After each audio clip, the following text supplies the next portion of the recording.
Good morning बच्चों। आज हम ऊष्मागतिकी के कुछ और नियमों की बात करेंगे।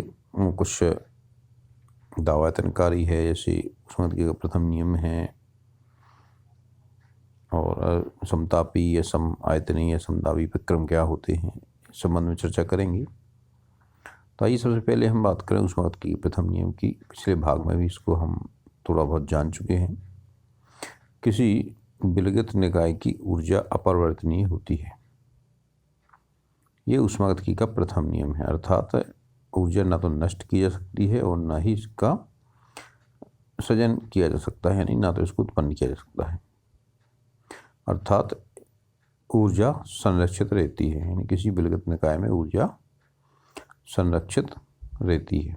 यदि हम खुली निकाय और बंद निकाय की बात करें तो इसमें ऊर्जा का आदान प्रदान होता है, लेकिन प्रवेश और निकाय दोनों की मिलाकर के भी ऊर्जा संरक्षित रहती है। खुली निकाय में या बंद निकाय में ऊर्जा का आदान प्रदान हो जाता है तो उसमें फिर हमको ये कहना पड़ेगा कि निकाय प्लस प्रवेश दोनों की ऊर्जा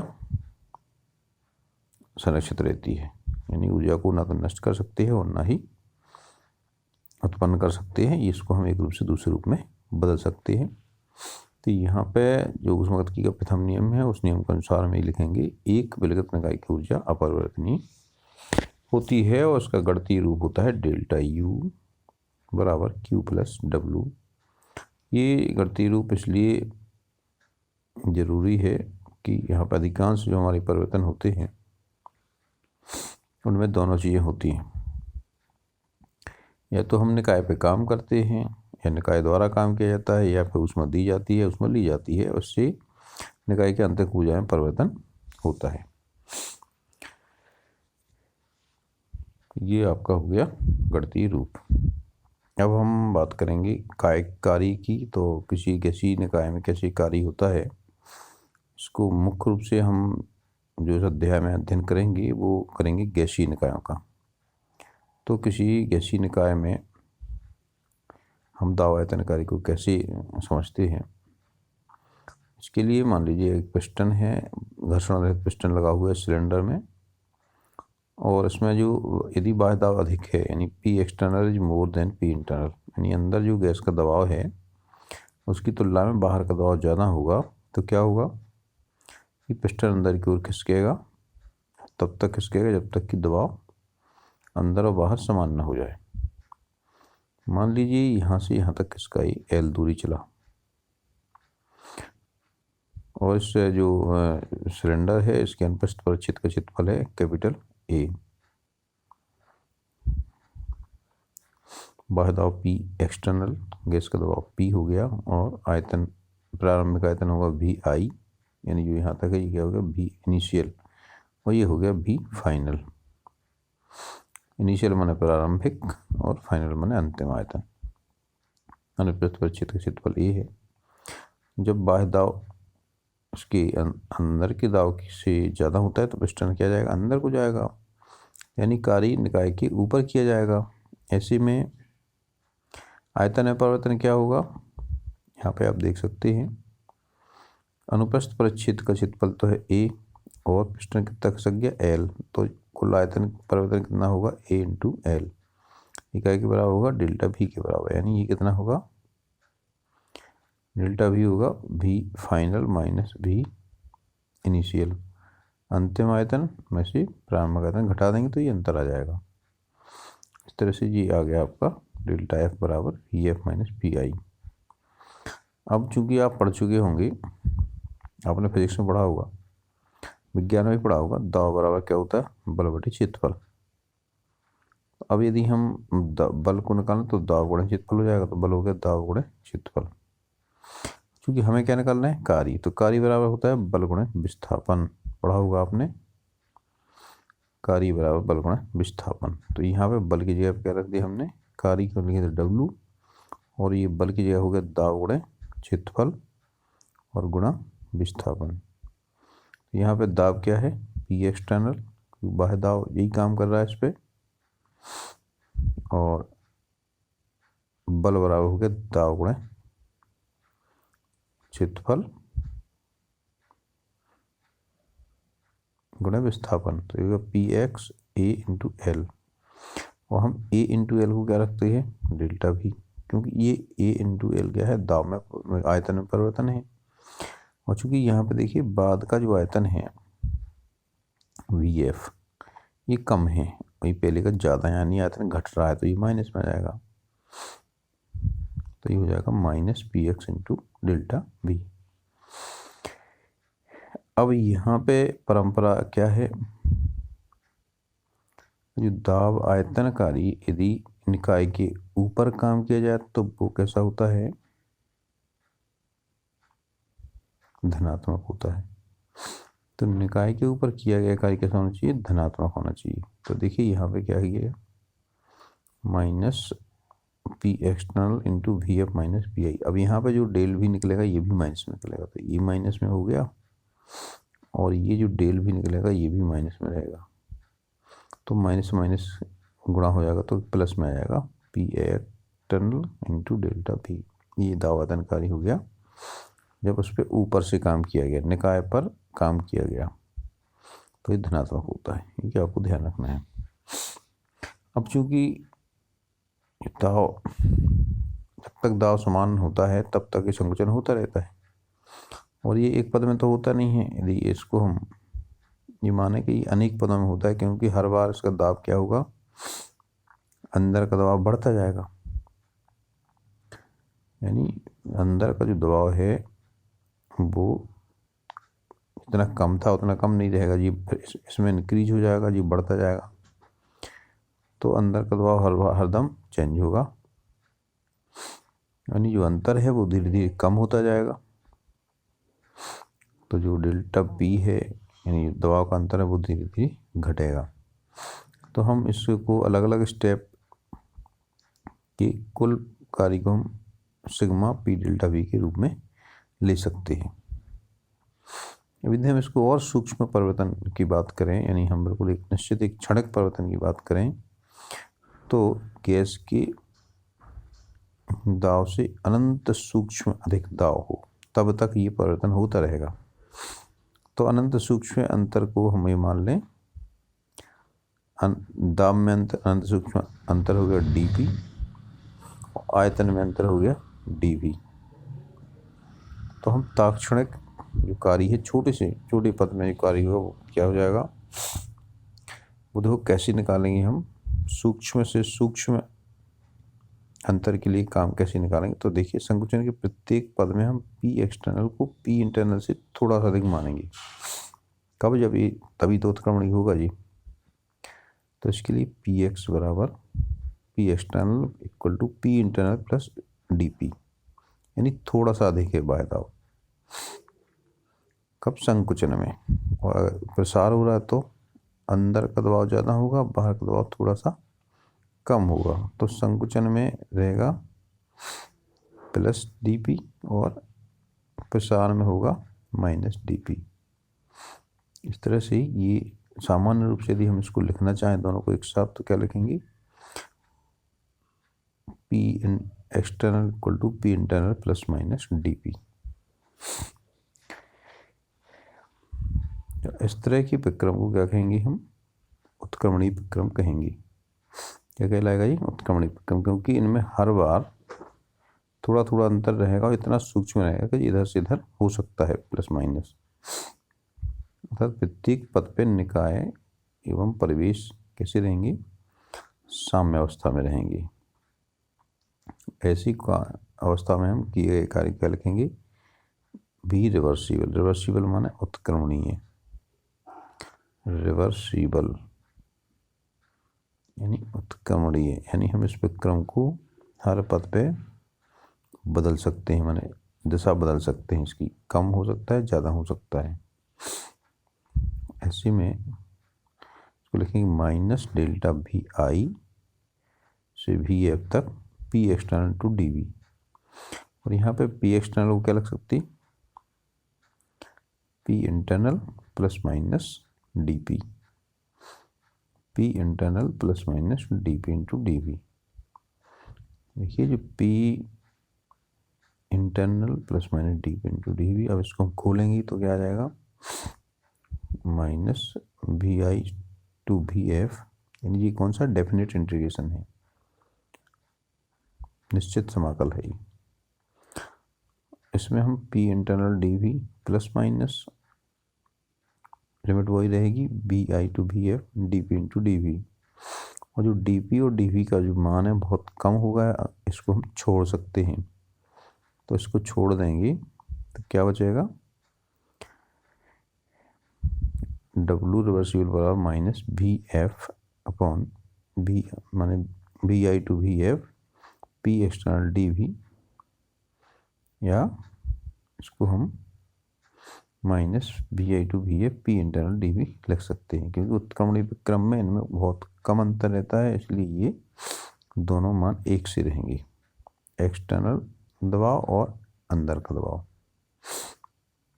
और किसी आदर्श गैस के 1 मोल के लिए आदर्श गैस समीकरण क्या होता है, P बराबर nRT, तो यहाँ पे P बराबर क्या हो जाएगा, nRT बटे V, और इसमें हम P की जगह पे nRT बटे V रख दें, तो V रिवर्सिबल बराबर हो जाएगा माइनस VI टू VF, और यहाँ पे P की वैल्यू क्या रख देंगे, nRT बटे V टू dV। देखिए ताप स्थिर है तो TV स्थिरांक होगा, R स्थिरांक है और मूल की संख्या स्थिर है ही, तो हम nRT को बाहर ले सकते हैं। अब आ जाएगा क्या, VI to VF 1/V dV, ये आपने पढ़ा होगा, 1/x dx इक्वल टू होता है log EX, तो ये क्या वैल्यू होगी इसकी, log EX हो जाएगा, नहीं log V आ जाएगा, मान 1/V का इंटीग्रेशन क्या हो जाएगा, log V, तो ये माइनस nRT log V, इसमें लिमिट है VI से VF तक, तो लिमिट रखेंगे तो क्या है, आपको पता है ना लिमिट कैसे रखते, upper limit minus lower limit, log F VF minus log E VI, जब माइनस में log होता है तो उसको क्या होता है, बटे में आ जाता है, तो ये minus nRT into log E VF on VI। यहाँ पे आधार E है, आधार को 10 में चेंज करना है आपको, जो नेचुरल लॉगरिथम है 10 का, उस पर चेंज करने में क्या होता है, 2.303 में गुणा करना होता है, तो 2.303 में गुणा कर देंगे तो ये वैल्यू ये जाएगी, इस तरह से W रिवर्सिबल बराबर हो जाएगा minus 2.303 nRT into log VF on VI। आपको पता है ना, यहाँ पर कोई आधार अगर नहीं लिखा गया तो इसका मतलब क्या होगा, log पे आधार कितने का है, 10 का है, और यदि किताब में आपको ऐसा लिखा है ln, इसका मतलब है log पे E की घात है, E का आधार है।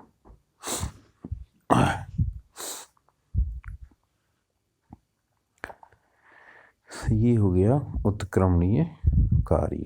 उत्क्रमणीय क्रम में गैस की प्रसार संकुचन में जो किया गया कार्य है वो रहेगा ये W रिवर्सिबल बराबर minus 2.303 nRT into log VF on VI। यदि मुक्त प्रसरण है यानी फ्री एक्सपांशन है तो निर्वात में ही होता है मुक्त प्रसरण, यानी बाहर का दबाव 0 होगा, जब P एक्सटर्नल 0 होगा तो W बराबर भी 0 होगा, इसका कोई काम नहीं होगा। यदि स्थिर आयतन पे दाब आयतन कार्य किया जाए तो क्या होगा, आपको पता है स्थिर आयतन पे क्या होगा, डेल V बराबर 0 होगा, तब भी कोई कार्य नहीं होगा, इसलिए डेल्टा U बराबर Q हो जाएगा, और इसको हम डेल्टा U बराबर QV लिखते हैं। QV क्यों, यहाँ पे सफिक्स V लिखा है, इसका मतलब है आपका आयतन कैसा है, स्थिर आयतन है, तो ये स्थिर आयतन पे दी गई ऊष्मा सीधे सीधे आंतरिक ऊर्जा में परिवर्तन करती है, सीधे सीधे एंथैल्पी परिवर्तन करती है। अब हम देखें आदर्श गैस का मुक्त एवं समतापी प्रसरण कैसे होता है। जब भी कोई आदर्श गैस हम मान लीजिए लेते हैं, इसको हम समतापी प्रसरण करना है, इसका मतलब ताप आपको समान रखना है, यानी ताप हो गया T बराबर हो गया स्थिरांक, तो कार्य क्या होगा, मुक्त है तो मुक्त है तो कार्य जीरो होगा। क्यों? क्योंकि एक्सटर्नल प्रेशर को जीरो है, निर्वात में हो रहा है। तो ऐसे में जूल ने सिद्ध किया कि यदि Q बराबर जीरो है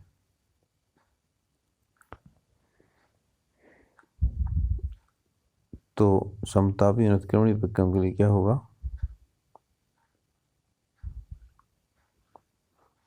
देखिए जो Q है, Q बराबर जीरो क्यों होगा? हमने जूल ने प्रयोग किया कि जब Q बराबर जीरो है तो डेल्टा U बराबर भी क्या जीरो होगा? क्यों होगा डेल्टा U जीरो? क्योंकि कोई कार्य नहीं किया जाएगा, मुक्त प्रसरण है। कार्य जीरो होता है तो आपको प्रथम नियम आपने देखा ही है। प्रथम नियम क्या कहता है? डेल्टा U बराबर Q प्लस W। यहाँ पे देखिए मुक्त प्रसरण है इसलिए W जीरो है, और स्थिर ताप पे है और प्रसार भी नहीं हो रहा है तो ये Q बराबर जीरो होगा। अब हम समतापी विक्रम उत्क्रमणी समतापी अनुत्क्रमणी विक्रम के लिए लें अगर, कैसा विक्रम है? समतापीय है, यानी ताप नहीं बदलेगा। दूसरा कैसा? उत्क्रमणीय है, यानी जो विक्रम है उतनी तेजी से नहीं होगा, वो रिवर्सिबल रहेगा, यानी वो उसमें बहुत सूक्ष्म परिवर्तन होगा। तो उसके लिए हमें ऊपर जो हमने अभी कैलकुलेट किया है वो लगाना पड़ेगा। तो क्या होगा? समतापी है और अनुत्क्रमणीय है, यानी ये परिवर्तित नहीं हो पा रहा है। इस विक्रम के लिए चूंकि समतापी है इसलिए आंतरिक ऊर्जा नहीं बदलेगी। क्या होगा? जो भी ऊष्मा देंगे वो कहाँ जाएगी? कार्य करने में यूज होगी, इसका आंतरिक ऊर्जा में परिवर्तन नहीं होगा। तो Q बराबर क्या होगा? Minus W। कैसा है इसको कैसे निकालेंगे? डेल्टा U बराबर Q प्लस W होता है। चूंकि डेल्टा U बराबर जीरो होगा तो Q प्लस W बराबर जीरो होगा, तो Q बराबर क्या हो जाएगा? Minus W। इस तरह से ये आ गया, और ये वैल्यू क्या के बराबर होगी? P external BF minus VI, यानी P बाह्य दाब गुणे दाब आयतन माने आयतन में अंतर के बराबर हो जाएगा। ये जितनी ऊष्मा देंगे उतना कार्य होगा इस पे। अब समतापी उत्क्रमणीय विक्रम की बात करें तो उत्क्रमणीय विक्रम है यदि, तो क्या होगा? ये अनंत सूक्ष्म परिवर्तन होगा, तो वो अनंत सूक्ष्म परिवर्तन हमारा फॉर्मूला लग जाएगा यहाँ पे। Q बराबर माइनस W होगा, और माइनस W बराबर क्या था? Minus NRT into log E VF1 VI। यहाँ माइनस से माइनस कैंसिल हो गया, ये हो गया Q बराबर NRT log E VF1 VI। यह बच्चों की आपको पता है ना, W बराबर होता है minus 2.303 NRT log VF1 VI होता है। अब रुद्धोष्म वक्र की बात करें तो यहाँ पे Q बराबर जीरो रहेगा, ना तो उसमें अंदर आएगी ना उसमें बाहर जाएगी। ऐसे में जो कार्य होगा वो आंतरिक ऊर्जा परिवर्तन के बराबर होगा, यानी रुद्धोष्म विक्रम में किया गया कार्य उसकी आंतरिक ऊर्जा में परिवर्तन लाता है। यदि किया गया कार्य निकाय द्वारा किया गया हो तो ये घट जाएगी, और निकाय के ऊपर किया गया होगा तो ये फिर बढ़ जाएगी। अब एक महत्वपूर्ण फलन ले लें, एंथैल्पी। जो एंथैल्पी शब्द है वो ग्रीक शब्द एंथैल्पियन से बना हुआ है, यानी इसकी उत्पत्ति ग्रीक शब्द एंथैल्पियन से हुई है। इसका मतलब होता है गर्म करना, यानी अंतर्निहित ऊष्मा। किसी निकाय की जो अंतर्निहित ऊष्मा है वो कहलाती है एंथैल्पी। और ये जो अंतर्निहित ऊष्मा है वो H द्वारा प्रदर्शित की जाती है, और ये U प्लस PV के बराबर होती है। यानी ये आंतरिक ऊर्जा जो होती है उसकी आंतरिक ऊर्जा और दाब आयतन कार्य के बराबर होती है। एक नया फलन है, चूँकि हम जानते हैं कि जो प्रयोगशाला में हम सामान्यतः जितने भी परिवर्तन करते हैं, जितने भी आप रासायनिक क्रियाएं करते हैं, और उनमें से अधिकांश आपकी खुले वातावरण में होती हैं, बावंडली दाब पे होती हैं, और चूँकि खुले पात्रों में होती हैं इसलिए इनकी आयतन बढ़ती रहती है, खास करके गैसीय क्रियाओं के लिए। तो सामान्य निकाय होते हैं खुले पात्र में होते हैं, बाउंड्री दाब पे होते हैं, इसलिए हम इनमें दी गई ऊष्मा को क्या दिखाएंगे? QP, यानी स्थिर दाब पर दी गई ऊष्मा। तो डेल्टा U बराबर QP minus P delta V। यहाँ पे हमने कार्य को कैसा लिया है, ऋण में लिया है। अगर बाहर से उसको निकाय द्वारा काम किया जाता है तो क्यू पी और माइनस पी डेल्टा भी। यदि मान लें हम निकाय की जो दो अवस्थाएं हैं उनको हम 1 और 2 से प्रदर्शित करें तो हम दोनों अवस्थाओं में अंतर्भुजा का अंतर डेल्टा यू है उसके दिखाएंगे U2 माइनस U1, और जो कि दी गई ऊष्मा है स्थिर दाब पे, और जो आयतन अपन दिखाएंगे V2 और V1। तो ये हो जाएगा U2 माइनस U1, ये हो गया डेल यू के बराबर, क्यू पी जो पता हो गया, और डेल V की जगह पे होगा V2 माइनस V1। तो हम इसको फिर से व्यवस्थित कर लें तो ये क्या बनेगा, Q P equal to, Q P को यहाँ से लिया अपन ने, Q P equal to U2, देखिए U2 प्लस में है, ये PV2 इधर पहुँचेगा तो ये भी प्लस में हो जाएगा, तो U2 प्लस PV2 हो जाएगा, माइनस U1, और ये देखिए यहाँ पे क्या में है,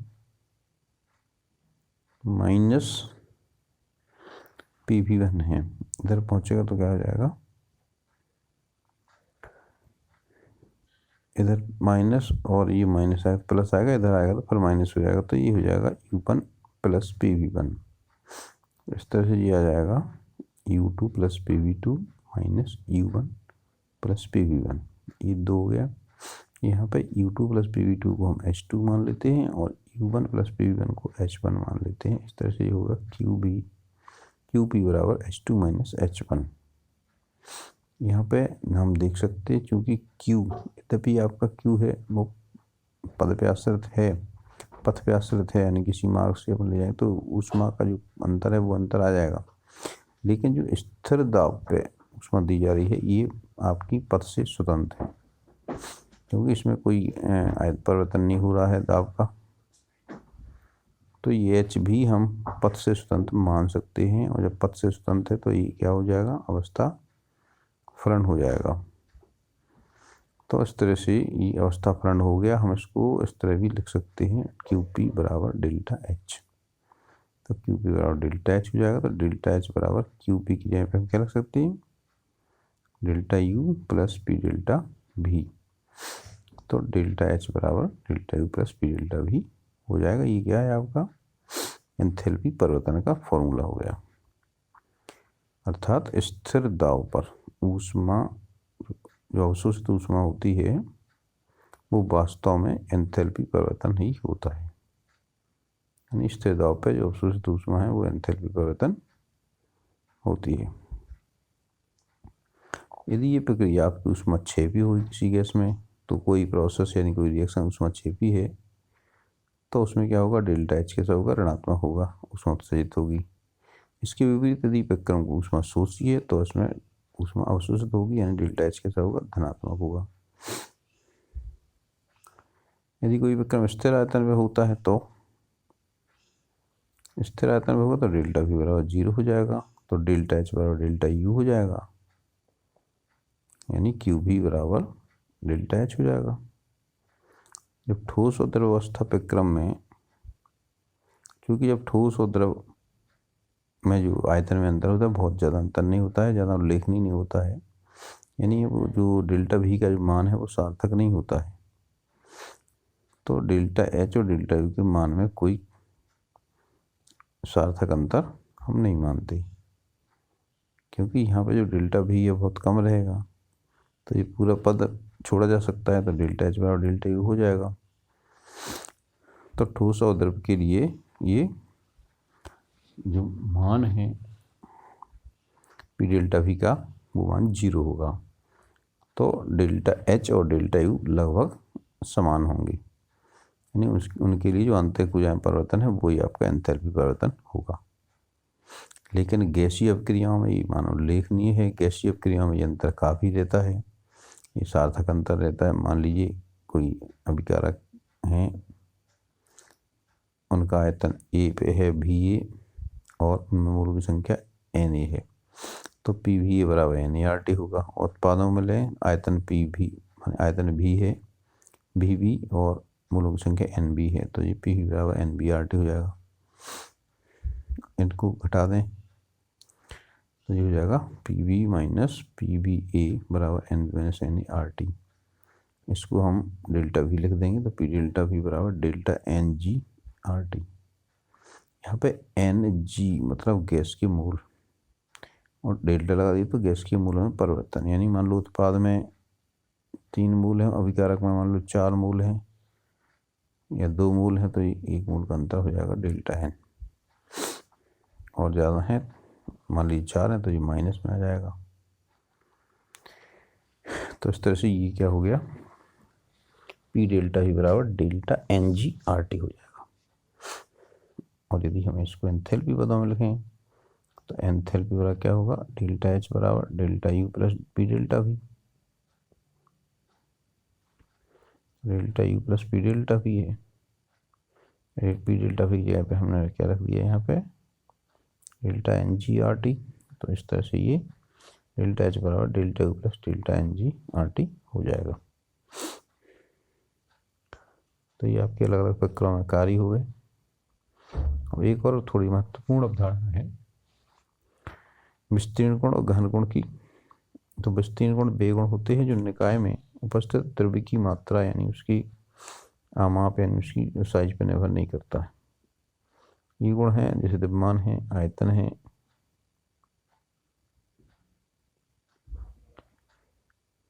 द्रव्यमान नहीं पर उस पर इसके आमाप पर निर्भर करते हैं। विस्तीर्ण गुण इसके आमाप यानी द्रव्य की मात्रा पर निर्भर करते हैं। वो है आयतन है, द्रव्यमान है, आंतरिक ऊर्जा है, एंथैल्पी है, ऊष्माधारिता है। ये सारे के सारे मान पदार्थ की मात्रा पर निर्भर करते हैं,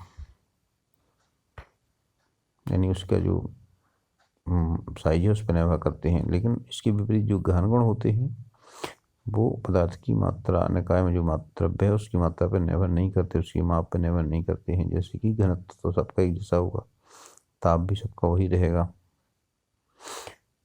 और मूलर गुण कहलाते हैं, जो एक मूल के तुल्य गुण होते हैं उनको मूलर गुण कहते हैं। जैसे मूलर आता है ना तो भी हम दिखाते हैं। देखिए यहाँ पे आप इस चित्र द्वारा आप समझ सकते हैं कि एक गैस है, एक सिलेंडर में भरी है, उसका आयतन तो भी है और ताप है टी, मान लें इसका घनत्व है डी। हम यदि इस कंटेनर को 2 समान भागों में बांट दें,